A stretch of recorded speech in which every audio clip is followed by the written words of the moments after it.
Ask questions when you're ready. Can we do an opening statement? If you would like to, Coach. I thought, our guys really competed today. Really proud of the way they competed, despite having to play with a lot of different lineups. Tennessee's a Final Four caliber team. Hall of Fame coach, 5-star players who play extremely hard. I've seen two what I would call great defensive teams in my career, and it's Texas Tech, the national championship final team, and the potential of this team. I think, Coach Barnes will get that out of them. So I think coming in here and competing against these guys was really good. We don't take moral victories. But at the same time, the fact that we had some, foul trouble and they had to play different lineups and really had to kind of open things up and play a little bit different offensively. I thought our guys put themselves in position to win. We're just not a very good executing team yet. We're just not. We're not good at timeouts. We're not good in specials. We're just not there yet. So we got to spend the time to get better in that area over the course of the next few days, and in hopes that we'll quickly get better at it. But the defensive tenacity and toughness that our young men showed is becoming our identity, which will allow us to get better offensively now.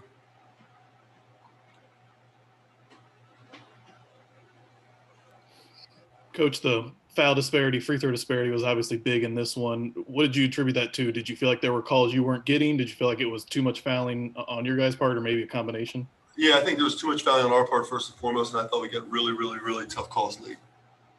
I thought I've been in this building, won twice in this building, been in this building quite a few years, been in the SEC 6 years, and love the crew tonight. Love them. I think they were good.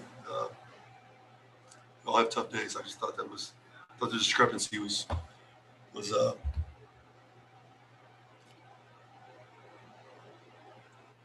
John, you mentioned it about the execution. It just in the Xavier game and this game, both losses the final 6 minutes. How frustrating is that to watch when you're watching your team not be able to capitalize on having a lead there with 6 to go? Well, I mean, listen, you're playing a really talented team, so to capitalize. We capitalized in several moments. It's not there yet. Torrey Easton was playing the 5 at the end of the game.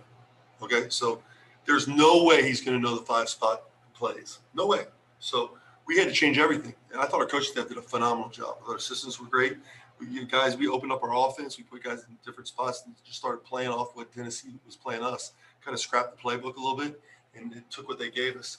And I thought, our guys accepted that and did a great job with it. But we will get better from an executing standpoint.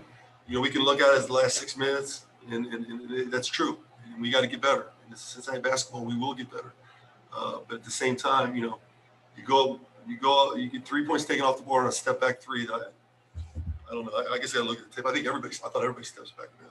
And 1 second on the shot clock, you're blocking out and you get called. So just inopportune mistakes on our part. What do you tell Keith and Chris about defending without fouling? Don't worry about fouling. That's when you foul. So there's no concern about, Keith, Chris, a couple times now have picked up fouls during the course of a game. There's no concern about that? There's concern, yeah, certainly. Which is why when Keith picked up his first foul, I put Chris Vogt at the scores table to check into the game, and they didn't see him to check him in the game. So he didn't get checked in. And then Keith got a second foul. So Keith's got to get better at it, and I got to get better at it. One, I got to get better at making sure Chris knows how to check in the game, I guess. But the second thing is make sure that, those guys learn how to defend without fouling. But there's a physicality piece too, Charlie. These guys are, might be 4 or 5 NBA players out there. So, their physicality kind of causes us to foul too a little bit. When Keith doesn't have it going on offense, whether he's not in with foul trouble or just it isn't working, who needs to step up? Who are you looking to in those situations? I think one thing Keith's got to do is just forgive himself a little bit and just play, right? So I try to put him in some positions for some ISOs with different things. I have 4 shots. We can't force shots in those situations. And he's so competitive that he doesn't do it selfishly. He just does it because he wants to help his team. He wants to be a senior leader. He comes from a great place. I thought David was outstanding. We just opened up the floor and let him make plays and share the ball and put Jeremiah at the 4 spot some and moved him at the 3 spot and just kind of shuffled the deck a little bit and move some guys around because half our lineup was on the bench with fouls.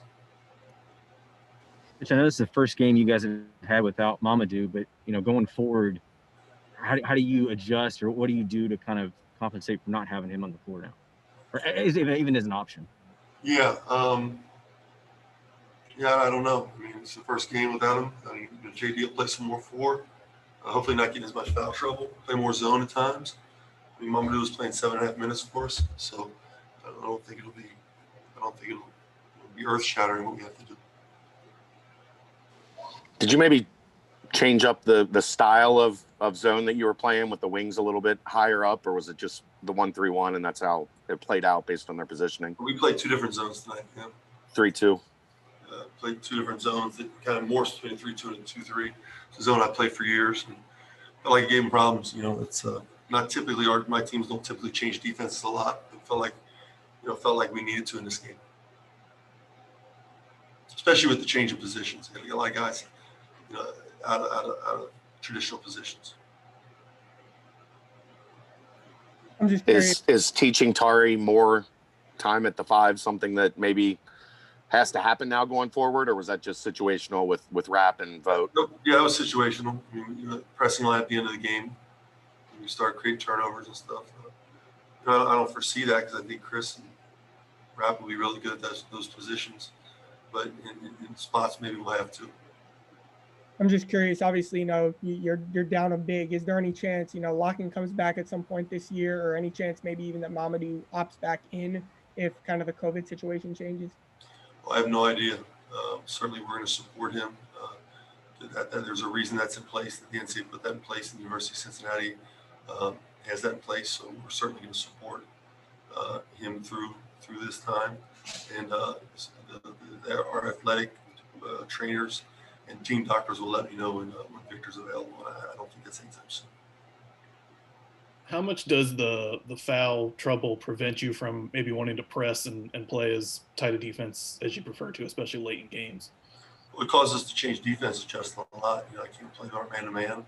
Ice and ball screens, being really aggressive in terms of our pressure. It impacts it a great deal because every time you foul, you put them on the foul line, and then you're limited bodies. So, listen, Zach Harvey played really well. Jeremiah Davenport, Mike Saunders brought it. Those guys were hurting in the locker room afterwards. They brought it. Okay, against that. There's a good chance that team's playing in the Final Four. Now we're going to get there. We ain't there yet. All right. So we had a lot of young guys, especially the veterans on the bench, fight like hell to put them in a position to win, and we were possessions away from winning until the very last 30 seconds. Executing out of timeouts and executing out of different things. It's just not what we're good at right now.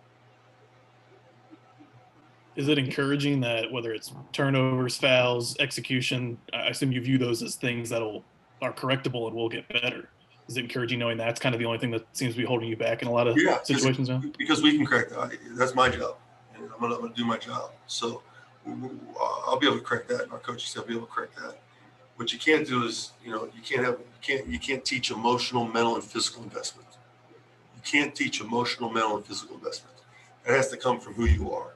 And what I've seen the last 2 games is a tremendous amount of emotional, mental, and physical investment. Any last questions? Conference play is next. What's your priority over these next few days before you open up against South Florida? Yeah, great question. To get better at the executing piece. We got to execute better. You don't win conference games. All the conference games comes down to late. We're a team, traditionally, we won a ton of close games last year. We'll be in that position again. And we'll over the course of the next 3 days, we got to become better in execution.